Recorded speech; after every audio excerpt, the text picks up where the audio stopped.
मंच के द्वारा आज मास्टर मदन मोहन की स्मृति में आयोजित इस कार्यक्रम में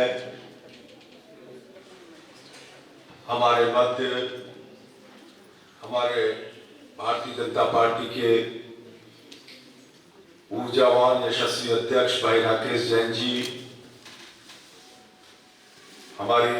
मेडिकल कॉलेज की प्राचार्य डॉक्टर संगीता सक्सेना जी, राजस्थान प्रशासनिक सेवाओं के अधिकारी और कोटा में एडीएम सिटी के रूप में अपनी सेवाएं दे रहे श्री अनिल सिंघल जी, श्री राकेश सक्सेना जी, डॉक्टर शिल्पी सक्सेना, डॉक्टर कुलदीप सिंह राणा साहब, श्री विवेक शर्मा जी, श्री संजय सक्सेना जी, और इस कार्यक्रम में जो जज हैं और श्रीमती निमिषा सिंघल जी जो आगरा से पधारी हैं, जयपुर से श्री दीपक माथुर जी, देहरादून से श्री आदर्श सक्सेना जी, मैं सभी कलाकार बंधुओं बहनों का इस कार्यक्रम के अवसर पर बहुत स्वागत और अभिनंदन करता हूं। कला हमें प्रकृति से मिलती है, प्रकृति प्रदत्त होती है और प्रकृति की हर चीज में हमें स्वर मिलेगा, कला मिलेगी,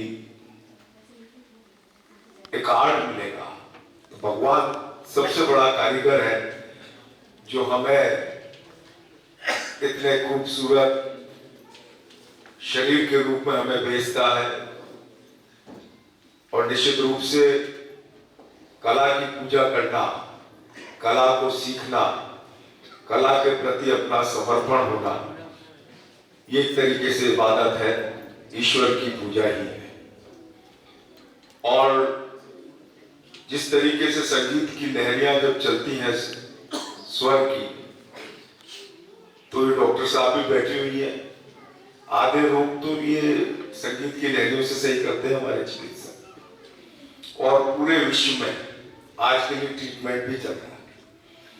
जिस प्रकार ओंकार का नाद जब व्यक्ति करता है तो कहते हैं कई सारी जो है उसकी बीमारियां खत्म हो जाती है, और ये वैज्ञानिक रूप से प्रूफ हुआ है, सिद्ध हुआ है। तो निश्चित रूप से ये एक समर्पण है कला के प्रति, और लोगों को इस और निश्चित रूप से जो गाना भी नहीं जानते हमारे जैसे लोग तो भी गुनगुनाने लगते हैं, पैर रखने लगते हैं, कोई अच्छा गाना चल रहा हो तो। और यही जो कहते हैं ना कि भाई हम साधना कर ले और आध्यात्म के मार्ग में ज्ञान भक्ति योग, भक्ति में भी, योग में भी, ज्ञान में भी, ये जो कला है, स्वर है, ये सब में सम्मिलित है। और निश्चित रूप से जब कई बार हम देखते हैं भागवत जी की कथा चल रही होती है,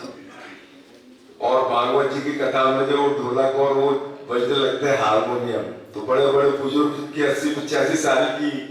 उम्र होती है, वो थिरकने लगते हैं, महिलाएं थिरकने लगती हैं। तो ये जो उत्साह है, जो जोश है, ये बिल्कुल प्रकृति से तारतम्य हो जाता है, हम एक रूपता में आ जाते हैं, और उस तारतम्यता में हमें बिल्कुल उस समय सब चीज भूल जाते हैं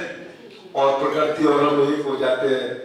उस स्वर के साथ हम एक लयबद्ध हो जाते हैं। और ये लयबद्धता ही हमारे उस जीवन में जहाँ हम परम हर्ष का और आनंद का को महसूस करते हैं, तो कोई उस सीमा तक ले जा सकता है, तो वो स्वर ले जा सकता है, आपकी साधना ले जा सकती है। जो बहुत कुशल साधक तानसेन, जब वो अपने तानसेन बजाते थे, तानसेन जी, तो पिक्चर में देखा था, तो उसमें था वो बरसात होने लगती थी, बरसात को कौन सा स्वर होता है मुझे तो याद नहीं है, तो वो पानी ले आते थे, तो ऐसे ऐसे कुशल साधक इस क्षेत्र में रहे हैं। मैं बहुत आप सभी को शुभकामनाएं देना चाहता हूँ। कलाकारों के लिए अभी मैडम कह रही थी कि हमारे पास यूआईटी ऑडिटोरियम भी है और दूसरा वो आर्टिस्ट अपना नया फिल्म में जो छत्रविलास पे है वहाँ पर भी, तो ये सारे वहाँ भी बढ़िया बना रखा है ओपन, और ये ऑडिटोरियम भी मैंने इसके लिए प्रयास किया था, तो वो शायद एक दिन के लिए उन्होंने फ्री किया है बड़े कार्यक्रम के लिए, लेकिन इसमें और भी प्रयास करेंगे कि कोई कम शुल्क में या कलाकारों के लिए इसको निःशुल्क दिया जाए। परंतु बहुत बड़ी मेंटेनेंस और बहुत सारी चीजें ऐसी होती हैं तो उनकी भी मजबूरी हो जाती है, पर कुछ ना कुछ प्रयास किया जाएगा जिनसे कलाकारों को जो बड़ा कार्यक्रम होगा तो उसमें आपको निःशुल्क उपलब्ध कराए। आप सभी को बहुत बहुत शुभकामनाएं।